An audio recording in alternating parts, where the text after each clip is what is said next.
I'm Mark Kusenberger with Texas Sports Productions. I'm joined by Blaine Pederson, head coach of the Madison Mavericks.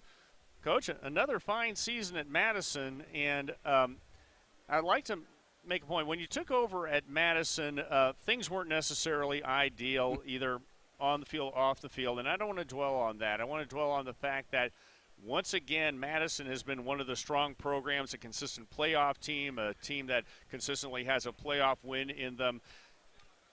You've really been able to return Madison to the streetiest tradition, the Roderick tradition. It's a credit to you and your staff that Madison is back where the community is accustomed to being. Well, yeah, and it's still a work in progress. I played for Coach Roderick back in the 80s, and obviously I coached with Coach Streety in the 2000s. Great men, and both of them did a great job of developing a tradition at Madison of winning. And that's the expectation in our community, is to go win football games, but more importantly, develop young men that are going to be leaders of our community at some point, to help them grow up. And, we have had some success, been in the playoffs every year I've been there, won a couple district championships that we're proud of, but I'm really proud of our coaches, because it's just not me. I've had some good guys on my staff doing a great job and motivate these kids to get better every day. I'd like to talk a little bit about the pandemic season, because that did pose some challenges, and there's an individual aspect to each school had different wrinkles to deal with in terms of that. And I would imagine with the Madison community, you have all the challenges everyone else dealt with, and certain things you take for granted. Kids who take the bus to school, getting them to practice can sometimes be a logistical thing, and then making a workable locker room situation, workable practice situation. Yeah. Putting together a season and a team was an special challenge this last school year. Oh, absolutely. This year was like no other. Hopefully we never experience it again. Going into the season, just not knowing what we were going to be able to do. The summer was crazy in the fact that, we'd work some kids out for a few weeks, and then we couldn't see them for a month, and that cycle just kept repeating itself. So we felt like when we started the season, we actually started playing games close to October. Physically we just weren't the same team we'd been in the last couple years. You just can't get in the weight room. And then during the season it was a struggle. Because of the way the school's schedule was lined up, you had to do a lot of early morning workouts or after morning workouts. Things had to be a little different. And it's hard getting all those kids. And some of the kids just never came back because, and rightfully so, their parents wanted to keep them home and keep them in a safe place. And so we had to deal with that a little bit. But I think the kids did the best they could. The ones that we had there every day had a good attitude and made the most of their opportunity. You have a lot of great players back. Navon Cooper springs to mind because he's such an outstanding athlete and a pretty strong Twitter presence. He's really pursuing an opportunity to play at the next level. Tell us about this young man and some other players that the Madison Mavericks will be fielding this coming fall. Yeah. Navon Cooper is he's going to be a 3-year letterman for us, 3-year starter. He's been a team leader for a couple years now, and obviously he is a talented player. The Twitter part of it, our players have kind of figured that out. I'm not good at it at all, but that's the way of promoting themselves. He's the kid that's gotten an offer, which is great for him, and he's deserving of it, and he's a good player, and hopefully he ends up somewhere good in a year. Another recruitable player that we have is Isaiah Edwards, who's big on Twitter as well. He's been offered by several schools. He's an outside linebacker for us. Done a great job. But for us, we got a good senior group, I think. A year ago, we returned 16 starters from a year ago, which is a ton. And hopefully we're going to be a little bit better. So I feel like we have some good leadership players, guys with experience. Aaron Bowles comes to mind. He's been an all-district inside linebacker for us. And we've got Demetrion Delane is a secondary player who's a big-time player for us. Kaiwan Thompson, another secondary player. And on offense, good to go along with Navon Cooper. We got Braden Campbell, who was a starting safety a year ago. going to play some slot receiver, very quick and good with the ball, good in space. And the other one I keep forgetting about is we got a kid, Miguel Becker, 3-year starter. He was an all-district safety as a sophomore, all-district running back a year ago. We're going to put him back at safety again this year. Probably play both sides of the ball, but very good tackler and good cover guy. And, you know, that's just a few of our guys. We got some. I could go down the list. There's Jacob Martinez, 3-year starter for us. We feel good about our offensive line. Those guys don't get a lot of accolades, but they're going to be so much better. They're all returning up front. So I feel like we got a chance to be better. We'll see what happens.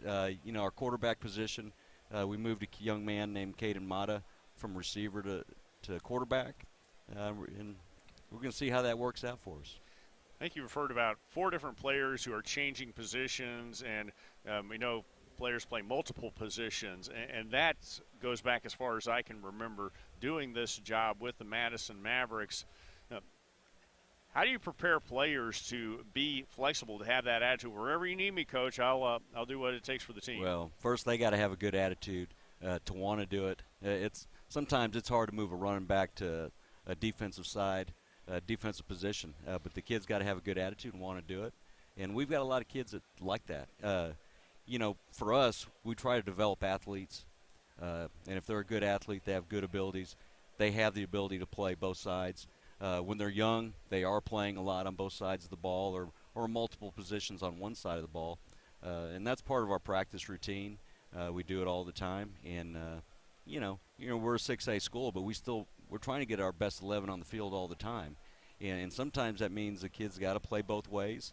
You know, an injury is a big deal, and we got to develop depth, and we do that by getting kids to play more than one spot. That's just the way it is at Madison, and those kids understand it, and for the most part, they do a great job trying to learn more than one spot. You mentioned attitude. That certainly is important to this, but I know that certain position shifts are kind of difficult. You have to relearn things. I've heard it said that if you want to imagine going from on the offensive line playing right tackle to left tackle, if you're right-handed, try writing with your left hand and see how quickly you take to that. And that's what we ask a lot of these players to do. And Madison's tradition suggests it can be done and done well. It can. And, you know, the toughest one is moving a kid like Caden Mata. We're going to move him from receiver to quarterback. You know, he's had quarterback experience. He played it as a freshman. And he's gotten some reps throughout the time. The last couple years, but it's hard. It is hard, just like you said, to go from one side to the other. But like I said, we've got good athletes at Madison, and they got a good attitude about what we're doing, and they want to win football games. And if it means that instead of playing the D-line, you have to play offensive guard, they're going to be all in on it and make the most of their opportunity. What have you enjoyed about Coach's School, especially in light of the fact that we didn't get to have it last year? You know, I think the biggest part of coaching school is, you know, for a lot of coaches, it's the networking. But I like getting out, seeing my ex-teammates, guys I played with that are all in the coaching business, seeing guys that I've coached with in the past. I enjoy that. There's been some great lectures. Man, already yesterday, I think I was upstairs in that lecture room longer than I can remember, but they were all good, and beat that out of a Zoom meeting, huh? Yeah, so it felt good to be in a room, yeah, in person to see these guys talk, and I'm done with Zoom meetings. Even though we still tend to have interviews and stuff on Zooms, and it's still there. It's probably going to be a part of what we do for a long time, and it's a good option. But there's nothing better than being eye to eye with somebody, being in person with them, and getting to hear them talk and see how they act and do things. But I enjoy coaching school. It's been a good week so far. The necessity of social distancing and the isolation that the pandemic required is very understandable, and we're trying to save lives. But I think a lot of people have really appreciated how much human interaction means, being face-to-face, that and our youngsters have been cheated of something here. It's a developmental thing. Your juniors and seniors are about the age that people start to realize that Yeah, I didn't really talk with this person for the last several years, but they're actually kind of cool, a little different, but they're Exactly. innocent, Yeah. and that's been stunted by what's happened, and I know that's frustrating for you because so much of the reward of coaching is seeing these young men grow Absolutely. up. Yeah, for us, as coaches, to me, it's about the relationships, that you can build with those young men, and you do that by having conversation, being one-on-one with them, uh, pushing them and motivating them. That's how you build those relationships. And when you're away from each other, uh, it just doesn't happen. I've got two young daughters. I say young daughters at home, but one's going to be a junior in high school, and the other one's going to be a freshman. I know how Uh, you feel, Coach. but it's in you know just sitting at home looking at them, going, man, my youngest, she went through the last half of her middle school years, and the interaction she has with kids are over her phone. She no it one-on-one conversation, face to face, and then I can see it with them, and I'm sure it's an issue with a lot of kids, just that interaction and learning how to be social. Uh, been a rough, tough year for all of them. But we get to get back to that and all the joys and challenges of this face-to-face stuff. We try to be cautious so we can keep that going and enjoy a school year of full classrooms, full football stadiums, and that face-to-face and that spontaneous. You run into someone in the hall and something amazing happens when you get to interact with them. Yeah, We all welcome being back to that. absolutely. I'm looking forward to it for sure. Even though we've had a good summer, we've had a lot of kids out there working out with us up at the school, and it's been great. We had spring training, so we've had several months of interaction and getting these kids going, and the Mavericks are ready to go play football games. And the rest of us are ready to watch you do it. So that's Blaine Pederson, head coach of the Madison Mavericks. Blaine, thank you very much for Yes, joining sir. us. We'll be Thank back you. with more from the floor of the Texas High School Coaches Association Convention after this short break.